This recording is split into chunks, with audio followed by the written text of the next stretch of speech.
Hey y'all, it's Chris with Rockin Farm, and today's video is going to be a little bit of an update video on a prior project. I've told y'all many times before, I'm nothing if I'm not transparent. I'm not just going to show you the things that are working awesome on my farm and act like I'm some sort of amazing homesteader and farmer. I'm going to show you the stuff that isn't working as well.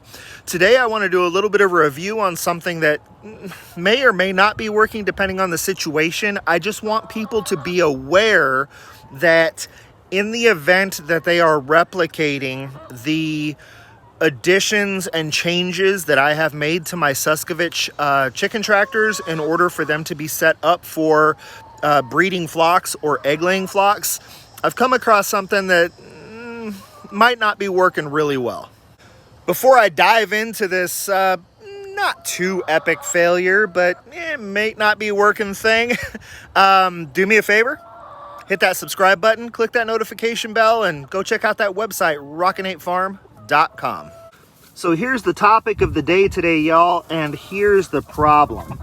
These nesting boxes that I have set up in these Suscovich chicken tractors are just high enough off the ground that the hens can hide underneath them.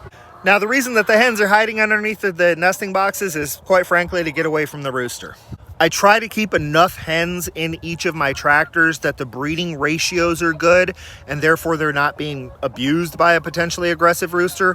But the bottom line is these are breeding flocks. So if the girls aren't participating in the event that I need to occur in order for them to be bred so that they can give me fertile hatching eggs, well, what am I doing out here? I've always said that there's few things more aggressive and disturbing than chicken sex. It's a pretty brutal venture, but the bottom line is it's the way that they do what they do, and it needs to happen if I'm going to have fertile hatching eggs, and it needs to happen if I'm going to have baby chicks, etc., etc. So the girls being able to get away from the rooster isn't really going to fly. As I've already stated, you know, like the ones that I just showed you, these are the lemon cuckoo Orpingtons. I keep 9 hens in here for a rooster, which is definitely on the higher end of the amount of hens per rooster for this particular breed. So there's already that possibility that my fertility rate may be a little bit lower when it comes to the eggs. But if I've got 3 or 4 or 5 hens stashing away underneath these nesting boxes, well, now I've only got 3 or 4 hens even getting bred, but I'm still collecting, 9 eggs a day or whatever the case may be. It's really going to shoot my fertility rates. Now, there are also some scenarios where this might not necessarily be a problem, and then there's going to be scenarios where it's just an unglaringly obvious problem. And a lot of that's going to depend on the size of the bird. So for these particular birds, the ones that happen to be hiding underneath the nesting boxes are younger females. They're not the 5 that are laying eggs right now. So it's not a huge deal. I have a couple of breeds. Let me show you one. Like these silver laced Orpingtons here, you can see that the girls, they're big girls. Once they get to this nice big, 6-month-old or even older size, then they really aren't capable of getting underneath this box. Now, the one you see getting underneath the box right now, she is a little teeny tiny runt that I'm hoping I can start a bantam project with at some point. So the fact that she's hiding under there, I'm totally okay with that. I haven't removed her from this flock because it's her family. She's a very, very social bird. So I'm letting her stay with her female and male friends so that she can not be super lonely and stuff. But I'm totally okay with her hiding under there because I don't really want him to be the daddy of her offspring anyhow. I want to try and find a chicken that's much smaller to breed with her. These big girls here, I never ever see them underneath these boxes because it's just uncomfortable for them. They're just too big. So for that one breed of Orpington that I have out here, that nesting box is probably going to work just fine. I really don't need to either lift it up or, set it pretty much right down on the ground. Now for these lemon cuckoos that I just showed you when I started the video, even my year-old adult females are just still kind of on the smaller size. I'm working on bringing in some genetics to beef up their size and get them to be as big of girls as the silver laced are. So it's not just the 5 smaller girls that are hiding under the boxes. If those 5 smaller girls aren't under the boxes, sometimes I'll catch one of the other females under there too.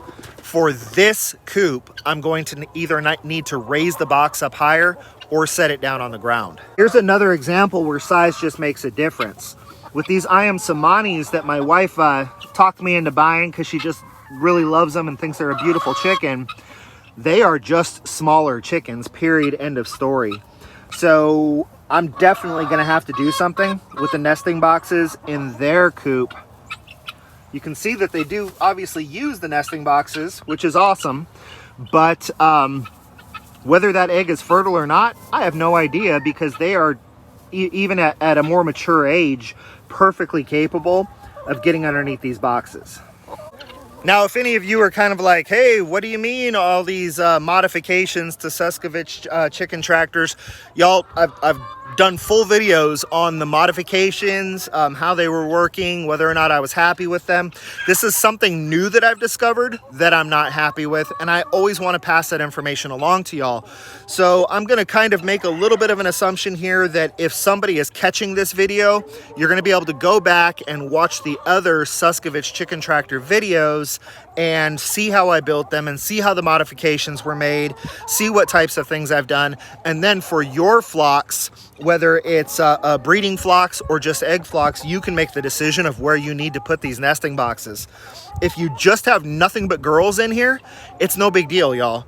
It's the fact that these are breeding flocks and I need the guy to be able to do his work. I'm certainly not going to have any wild assumptions that the homesteaders of the world are clinging onto their phones and their tablets to see what's going on my homestead.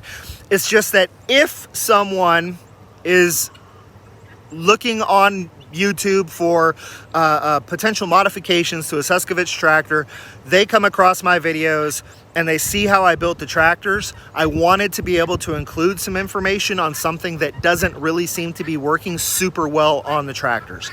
Again, if you have super large bodied birds and or they're not breeding flocks, they're just egg flocks, then the way I have those boxes set up is absolutely fine.